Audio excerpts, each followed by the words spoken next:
BRS MLA మాజీ మంత్రి హరీష్ రావుపై ఇటీవల మాజీ ఎమ్మెల్సీ జాగృతి అధ్యక్షురాలు కవిత చేసిన ఆరోపణలు గులాబీ పార్టీని భారీ కుదుపునకు గురిచేశాయి. గతంలో బీఆర్ఎస్లో ఉన్నప్పుడు కొండా సురేఖ తప్ప ఇప్పటిదాకా హరీష్ రావుపై సొంత పార్టీలో ఆరోపణలు గానీ విమర్శలు గానీ చేయలేదు. కానీ కవిత చేసిన ఆరోపణలు ప్రాధాన్యం సంతరించుకున్నాయి.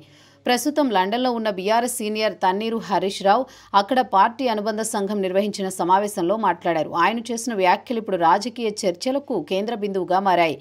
కవిత విమర్శల నేపథ్యంలో హరీష్ రావు స్పందించిన తీరుకు మరింత ప్రాధాన్యం చోటు చేసుకుంది. బీఆర్ఎస్లో కేసీఆర్ నాయకత్వం, పార్టీ నిర్ణయాధికారం, హరీష్ చెప్పిన మాటలు ప్రస్తుతం హాట్ టాపిక్గా నిలిచాయి. బీఆర్ఎస్లో కేసీఆరే సుప్రీం అని మరోసారి ఆయన చెప్పుకొచ్చారు. ఇది ఒకవైపు కేసీఆర్ ఆధిపత్యాన్ని మరింత బలోపేతం చేస్తుండగా మరోవైపు లోపలి శక్తి సమీకరణాలపై అనుమానాలు వ్యక్తమవుతున్నాయి. ఈ సమయంలో ఒక రాజకీయ సందేశంలా మారింది. పార్టీకి సంబంధించి ఏ విషయమైనా తుది నిర్ణయం కలిసే తీసుకుంటామని చెప్పడం ద్వారా తామంతా ఐక్యంగా ఉన్నామనే సంకేతాలు పంపే ప్రయత్నం చేశారు. హరీష్ రావు ప్రసంగంలో మరో అంశం కాంగ్రెస్ ప్రభుత్వంపై చేసిన విమర్శలు. ప్రస్తుత ప్రభుత్వం ప్రజా సమస్యలపై దృష్టి పెట్టకుండా ప్రతిపక్షాలపై దాడి చేసే ధోరణిలో ఉందని అభిప్రాయపడ్డారు. ఇది ఆయన బీఆర్ఎస్ తరపున మళ్లీ ప్రతిపక్ష పాత్రను బలంగా పోషించేందుకు సిద్ధమవుతున్నారన్న సంకేతాలను ఇస్తోంది.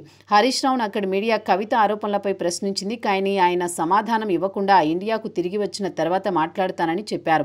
ఈ నిర్ణయం వెనుక వ్యూహాత్మక మౌనం ఉన్నట్లు విశ్లేషకులు భావిస్తున్నారు. ఎందుకంటే కవిత వ్యాఖ్యలు పార్టీ లోపలి వివాదాలకు దారితీయొచ్చు. అలాంటి పరిస్థితుల్లో హరీష్ వెంటనే స్పందించకుండా సమయం తీసుకోవడం తన జాగ్రత్తపూర్వక వైఖరిని సూచిస్తోంది.